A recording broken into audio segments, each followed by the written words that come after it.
ക്ഷീരമേഖലയെ മുമ്പോട്ട് കൊണ്ടുപോകാൻ ബന്ധപ്പെട്ട വകുപ്പുകളുടെ ഭാഗത്തു നിന്ന് കൂടുതൽ ഇടപെടൽ ഉണ്ടാകണമെന്ന ക്ഷീരകർഷകരുടെ ആവശ്യം ശക്തമാകുന്നു. കാലിത്തീറ്റയ്ക്കുണ്ടായിട്ടുള്ള വിലവർധനവ് അടക്കമുള്ള കാര്യങ്ങളാൽ നിലവിൽ പാലിന് ലഭിക്കുന്ന വിലയുമായി മുമ്പോട്ട് പോകാനാവില്ലെന്നാണ് കർഷകരുടെ വാദം. നിലവിലെ പരിപാലന ചിലവ് ക്ഷീരകർഷകർക്ക് താങ്ങാവുന്നതിലും അപ്പുറമെത്തിയെന്നും ക്ഷീരകർഷകർ പറയുന്നു.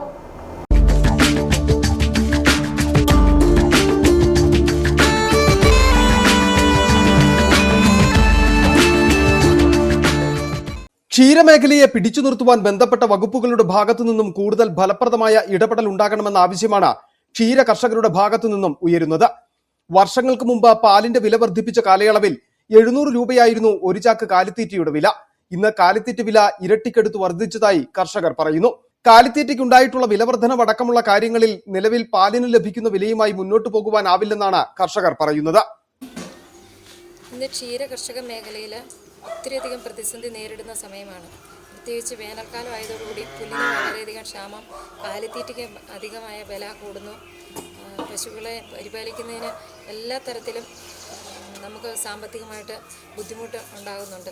1 ലിറ്റർ പാല് നമുക്ക് ഉൽപ്പാദിപ്പിച്ച് കിട്ടണമെങ്കിൽ 60 രൂപയോളം ചിലവുണ്ട് നമുക്ക്. പക്ഷെ അതിന് ഒരു മാക്സിമം 45 രൂപ വരെയൊക്കെ നമുക്ക് കിട്ടുന്നുള്ളൂ. നമുക്ക് ഈ മേഖല മുന്നോട്ട് കൊണ്ടുപോകാൻ പറയുന്നത് വളരെയധികം ബുദ്ധിമുട്ടാണ്. നിലവിലെ പരിപാലന ചിലവ് ക്ഷീരകർഷകർക്ക് താങ്ങാവുന്നതിലും അപ്പുറത്തെത്തിയെന്നും 1 ലിറ്റർ പാലിന് 50 രൂപയെങ്കിലും ലഭിച്ചാൽ മാത്രമേ ഇപ്പോഴത്തെ സാഹചര്യത്തിൽ ക്ഷീരമേഖലയെ ലാഭകരമായി മുമ്പോട്ട് കൊണ്ടുപോകുവാൻ കഴിയുകയുള്ളൂ എന്നുമാണ് കർഷകർ പറയുന്നത്. കോവിഡ് കാലത്തെ അടച്ചിടലിൽ വരുമാനം നഷ്ടമായവരിൽ പലരും ജീവിതമാർഗം തേടി ക്ഷീരമേഖലയിലേക്ക് തിരിഞ്ഞിരുന്നു. എന്നാൽ പരിപാലന ചിലവ് താങ്ങാനാവാതെ വന്നതോടെ പലരും ക്ഷീരമേഖലയെ ഉപേക്ഷിച്ചു കഴിഞ്ഞു. വേനൽ കനക്കുന്നതോടെ തീറ്റപ്പുല്ലിന്റെ ലഭ്യത കുറയും. ഈ സമയം തീറ്റ പുറമെ നിന്ന് വില നൽകി വാങ്ങി പശുക്കൾക്ക് നൽകേണ്ടി വരും.